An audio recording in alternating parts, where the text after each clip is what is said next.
In January 1944, weapons testers at Aberdeen Proving Ground pulled the trigger on a new American machine gun prototype.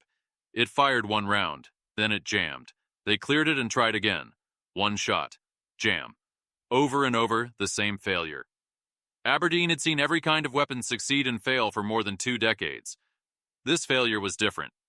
The gun, called the T-24, was meant to be America's answer to the most feared weapon of World War II, the German MG-42. American engineers had captured the MG-42, measured it down to fractions of a millimeter, and built what they believed was an exact copy. What they actually built was a lesson in misunderstanding. The MG-42 terrified Allied troops. It fired up to 1,200 rounds per minute, so fast it sounded like a ripping sheet of metal. Soldiers called it Hitler's buzzsaw. It dominated battlefields from North Africa to Normandy. Lighter, cheaper, and deadlier than American machine guns, it was built largely from stamped steel and designed for rapid barrel changes and relentless fire. The U.S. Army wanted that weapon, but chambered for American 30-006 ammunition to simplify logistics. On paper, it made sense. In reality, it doomed the project. The German cartridge was 57 millimeters long. The American one was 63.35 millimeters, just over a quarter inch. That difference mattered everywhere. The MG-42 was a tightly integrated system. Cartridge length dictated receiver length, bolt travel, ejection port size, and timing.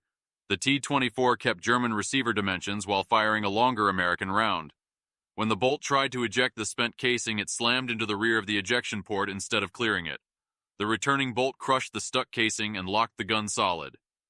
No amount of tuning could fix it. The receiver was simply too short. Testers tried modifying the gun, enlarging the ejection port, swapping parts, adjusting timing. Nothing worked.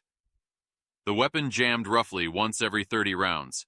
In March 1944, the Army ended the trials. The T-24 was abandoned. The failure wasn't about power. The German and American cartridges were similarly powerful. It wasn't bad manufacturing. The company that built it had produced hundreds of thousands of reliable weapons.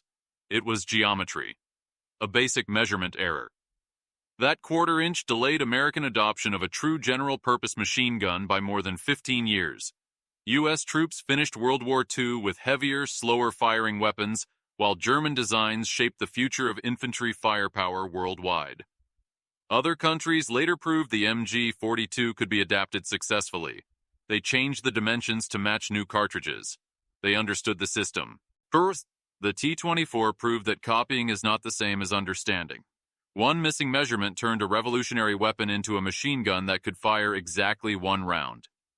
And sometimes, in engineering and in war, a quarter inch is the difference between dominance and failure.